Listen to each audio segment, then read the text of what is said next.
I believe it's never about the screen time. It's the impact you leave. Sometimes you might have 2 hours in a film and you might still not leave that impact. Sometimes you might be on screen for 10 minutes and you might leave more of an impact than the rest of the cast. I mean, I realized even in the lockdown, the social media became so toxic. It's the most toxic thing I've ever seen right now.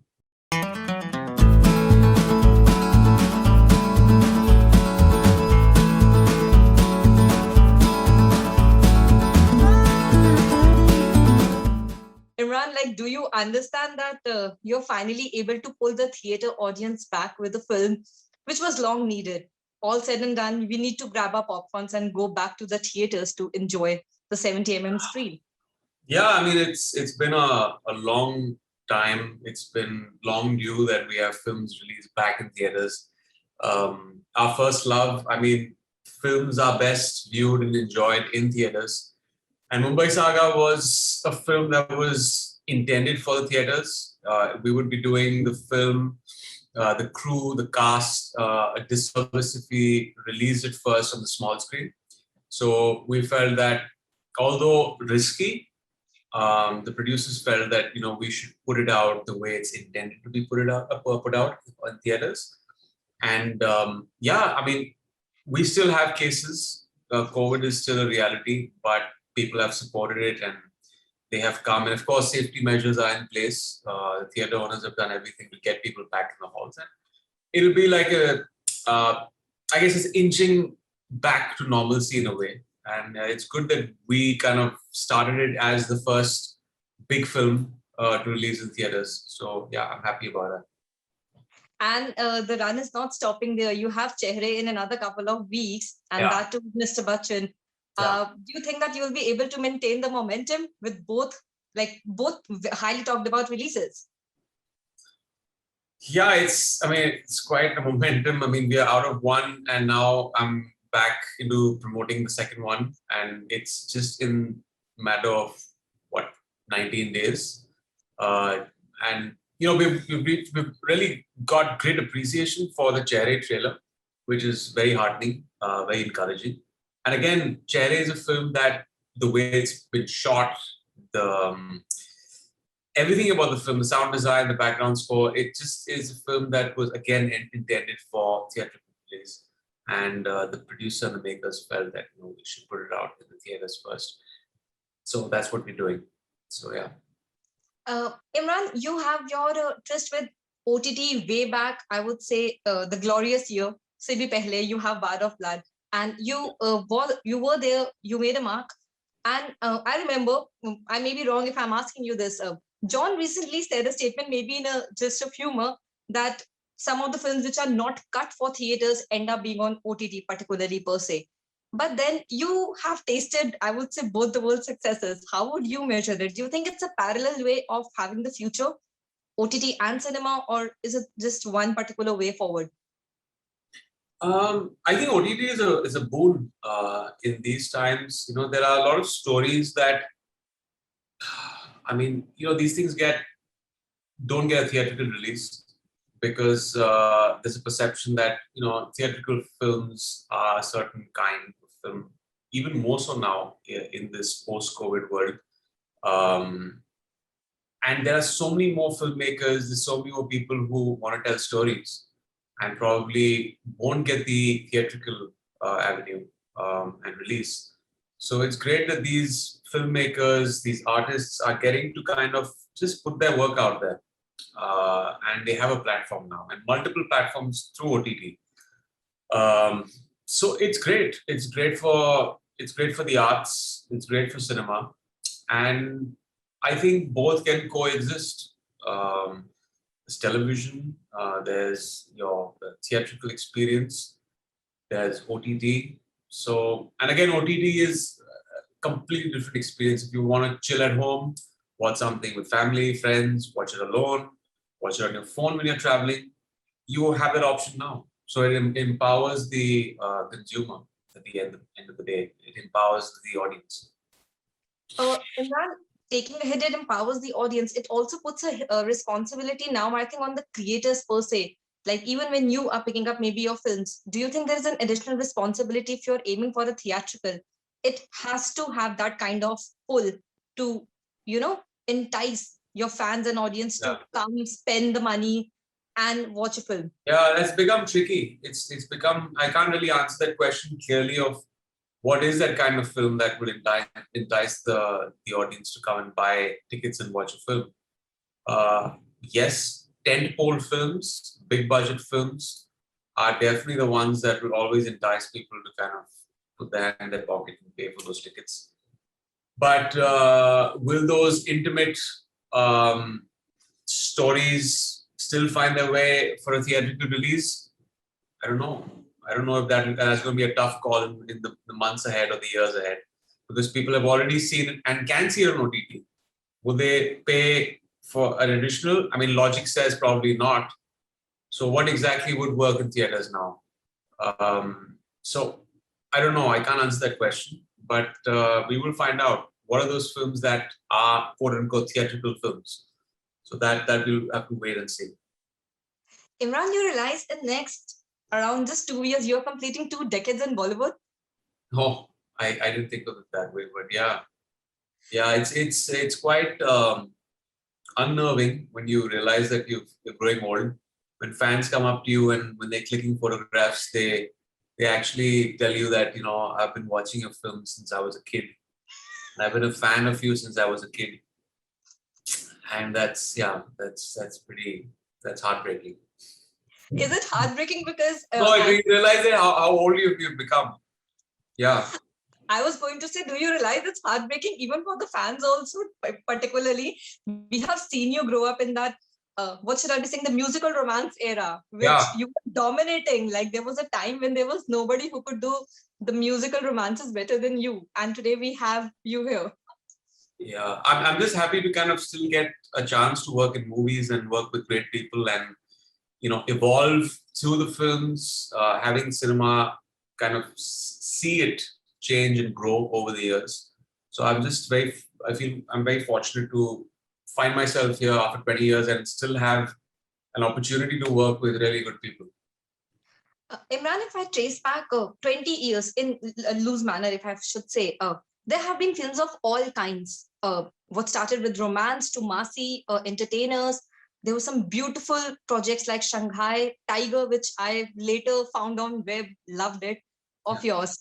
Is there a certain genre you want to pick for yourself, you think you haven't done, or maybe a genre which you would like to explore in depth, maybe? What would it be for you? I think it would be action. That's a genre that I've kind of scratched the surface. I've not really done an out and out action film. That's something that I feel gravitating towards, and I would want to do it. And of course, comedy is something that I am kind of fond of generally watching comedy films, but it has to be the right script. So yeah, those are the two genres. When you talk about action, you understand that the entire hoopla surrounded around you in Tiger 3. So do you understand how big that particular news has? No, I don't actually. Someone needs to tell me, because everyone keeps telling me, you should be excited you're doing Tiger 3. I was like, yeah, I'll tell you when I'm doing it. I like that. For that matter, even people have you associated with Gangubai also. I think that's a list which people want to see you in. Don't you think fans are just putting you in frame so they can... Yeah, that's great. That's fantastic. It's very nice. Imran, do you think at this particular time in your career, apart from acting, you want to dabble into something else at all? I remember I have heard a couple of interviews of yours, pretty old, I would say. Your fascination with Hollywood, the character Joker. Do you think you will ever go to that particular space, maybe as a writer or maybe a director per se, a story you could tell that way? No, I don't know if I can really. I don't have the temperament of being a director, because a director, you got to make a lot of decisions and you will stick by them. I don't know if I will be able to pull it off. I think I'll be kind of indecisive. I don't know, but and also a direction needs a singular focus, with first writing, with at least kind of investing yourself in the writing material, and what's on the page, and then seeing it off on screen. After that, the edit, the back. But it's a long process, so it's a huge task. It's a huge commitment. I don't know if I'm ready for that right now, but I mean, never say never.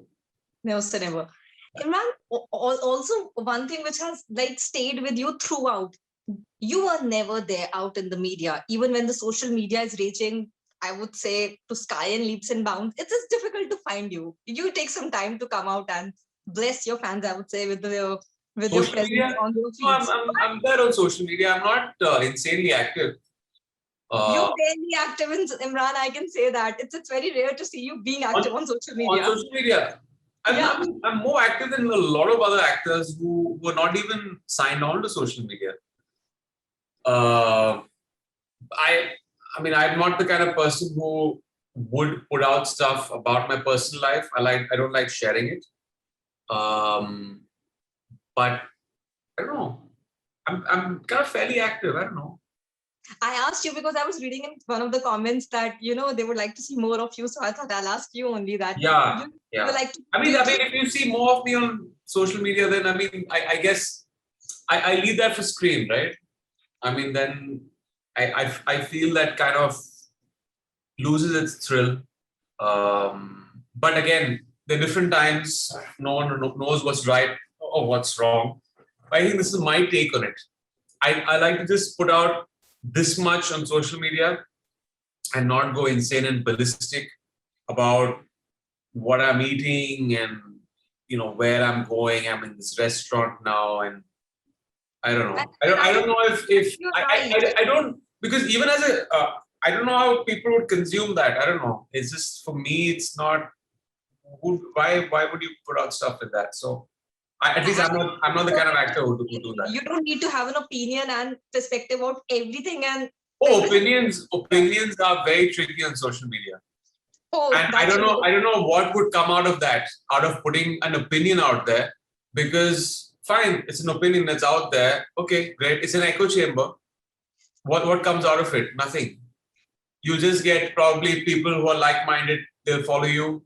There'll be a bit of discussion. You'll get trolled, like a lot of people do about And it's not even healthy anymore, Imran. The trolling is not even healthy. Yeah. I mean, I realized even in the lockdown, the social media became so toxic.